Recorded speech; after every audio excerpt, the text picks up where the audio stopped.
নমস্কার নমস্কার দেখছেন বার্তা হরিণঘাটা। আজ ছিল বিধুইতে তৃণমূল কংগ্রেসের এক বিশাল জনসভা বা প্রতিবাদ সভা রাম মন্দিরকে কেন্দ্র করে। এই অনুষ্ঠানে উপস্থিত ছিলেন নারায়ণচন্দ্র দাস, সুপ্রতিম রায়, প্রসেনজিৎ রায়, ইন্দ্রনাথ চ্যাটার্জি ও আরও অনেকে। আছে বল দুর্বলেরও হওনা যতই বড়, হওনা যতই বড়, আছেন ভগবান। চ্যাটার্জি মহাশয়, সবাই উপবিষ্ট, হরিণঘাটা ব্লক তৃণমূল কংগ্রেসের সভাপতি সম্মানীয় নারায়ণচন্দ্র দাস মহাশয়, সবাই উপবিষ্ট, রানাঘাট সাংগঠনিক জেলা তৃণমূল কংগ্রেসের গুরুত্বপূর্ণ নেতৃত্ব, হরিণঘাটা ব্লক তৃণমূল কংগ্রেসের জেলা তৃণমূল যুব কংগ্রেসের সাধারণ সম্পাদক, হরিণঘাটা পঞ্চায়েত সমিতির শিক্ষা কর্মাধ্যক্ষ সম্মানীয় শাহিদুল ইসলাম মহাশয়, আমাদের সকল নেতৃত্ব, যুব সভাপতি ভাই শামসের আলী, আমাদের নেতৃত্ব দেবকুমার দাস, আমাদের মুম্বাই থেকে শুরু করে সকল স্তরের সমস্ত নেতৃত্ব আমার আগে বক্তব্য রাখলেন। আমাদের থেকে শুরু করে পঞ্চায়েতের মেম্বার, বুথ সভাপতিগণ এবং মাইকের আওয়াজ যতদূর পর্যন্ত যায় এতটা অঞ্চলের সমস্ত শুভবুদ্ধি সম্পন্ন গণতন্ত্রপ্রেমী মানুষ প্রত্যেককে জাতীয়তাবাদী অভিনন্দন জানিয়ে আমি শুধু দু একটি কথা বলবো।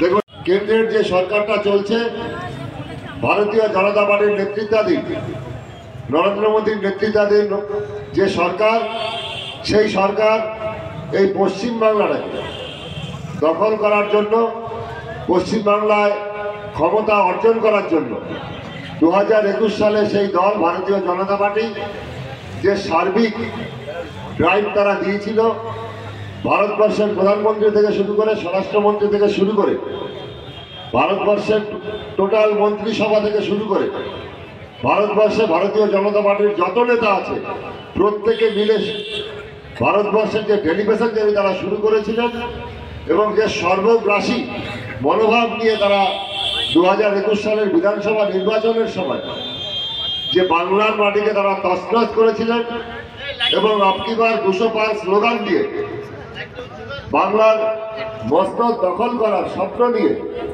তারা যে আগুয়ান হয়েছিলেন, তাদের সেই স্বপ্নে, তাদের সেই সিদ্ধান্তে সার্বিকভাবে জল ঢেলে দিয়েছিল বাংলার মানুষ। কারণ বাংলার মানুষ বরাবরই সুখে শান্তিতে থাকতে।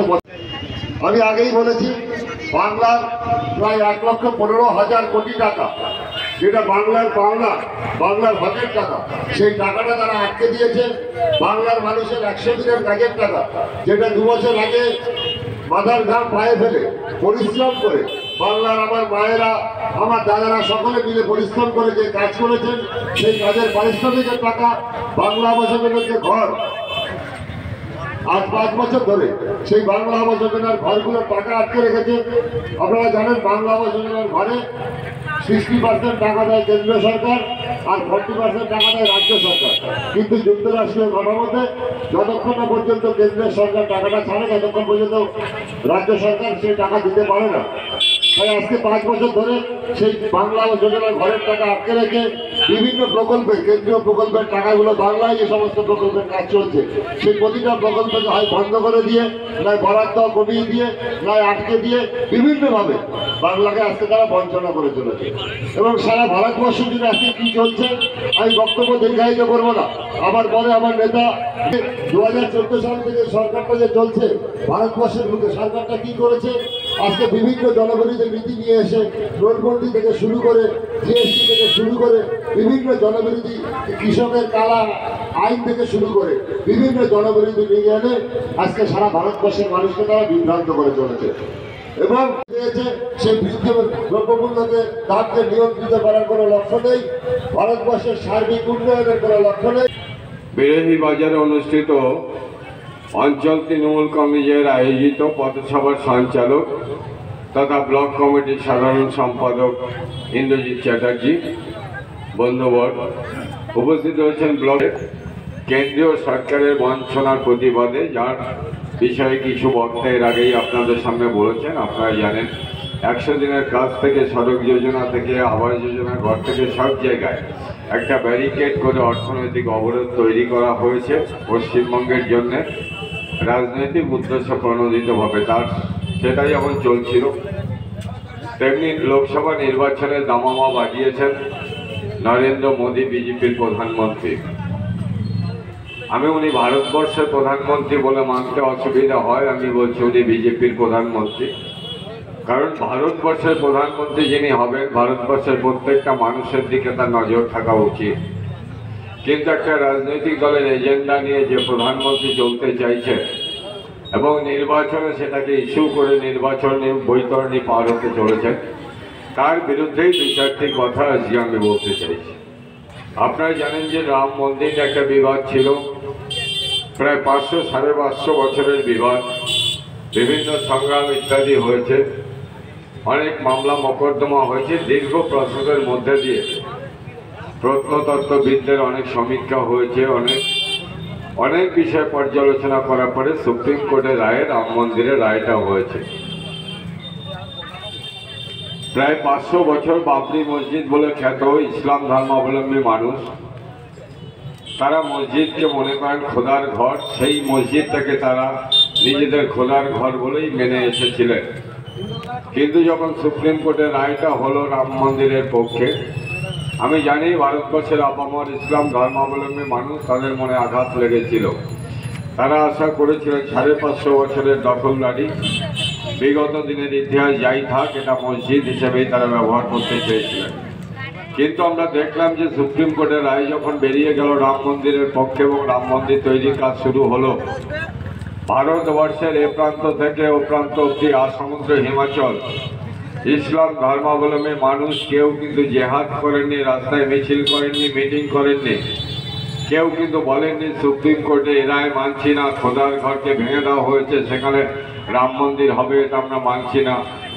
ভারতবর্ষের সংখ্যালঘু সম্প্রদায়ের মানুষ একটা জিনিস বুঝেছিল, 500-550 বছর ধরে লড়াই হচ্ছে, দীর্ঘ প্রসেসের মধ্যে দিয়ে একটা সুপ্রিম কোর্টের জাজমেন্ট এসছে, যে সুপ্রিম কোর্ট এবং ভারতবর্ষের বিচার ব্যবস্থা, সামগ্রিক বিচার ব্যবস্থা ভারতবর্ষের সব সম্প্রদায়ের, সব ধর্মের মানুষকে নিরাপত্তা দিয়ে যায়, সেই বিচার ব্যবস্থার প্রতি তারা কিন্তু অবিশ্বাস। আগেও 3 জায়গায় তাকে রাজ্যপাল করা হয়েছিল। রাজ্যপাল মনোনীত করে কেন্দ্রীয় সরকার, বিজেপি সরকার যাকে বারবার রাজ্যপাল মনোনীত করেছে, তিনি কিন্তু একটা প্রশ্ন তুলেছিলেন যে সেদিন আমার দেশের জওয়ানদের নিরাপত্তা ব্যবস্থা এতখানি দুর্বল রাখা হয়েছিল, তাতে উনি সন্দেহ প্রকাশ করেছেন যে কেন্দ্রীয় সরকার চাইছিল জঙ্গিদের কিছু সুযোগ করে দেওয়ার জন্য, সেই সুযোগের সদ্ব্যবহার করে সেদিন জঙ্গি হামলা হয়ে গেল, আর তারপরে দেশাত্মবোধের হাওয়া তুলে 19 সালে একটা নির্বাচন হলো। কেন করতে হলো? 14 সালে নির্বাচনের আগে বলেছিল কালো মেনিয়া গোষ্ঠী আম্বানি আদানির সঙ্গে তার এত সখ্যতা কেন? আজকে হাজার কোটি টাকা, লক্ষ কোটি টাকা তছরূপ করে যে সকল শিল্পপতিরা ভারতের বাইরে পালিয়ে গেল, একজনকেও ধরে আনতে পেরেছেন? একটা টাকা উদ্ধার হয়েছে? পশ্চিমবঙ্গের মানুষ, বিরোধীর মানুষ, সারা ভারতবর্ষের মানুষ আজকে প্রশ্ন তুলছে যে ভারতবর্ষের ব্যাংকে লক্ষ লক্ষ কোটি টাকা মেরে দিয়ে যারা বিদেশে চলে গেল, তাদের কাউকে তুমি ফিরিয়ে আনতে পারলে না, ফিরিয়ে আনার চেষ্টা করলে না।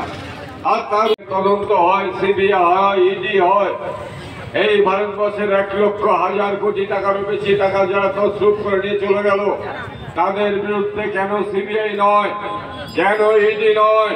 করে নিয়ে গেছে একটা সিস্টেমের মধ্যে দিয়ে, সেই সিস্টেমে কারা কারা সহযোগিতা করেছে, এই টাকা কোথায় গেল?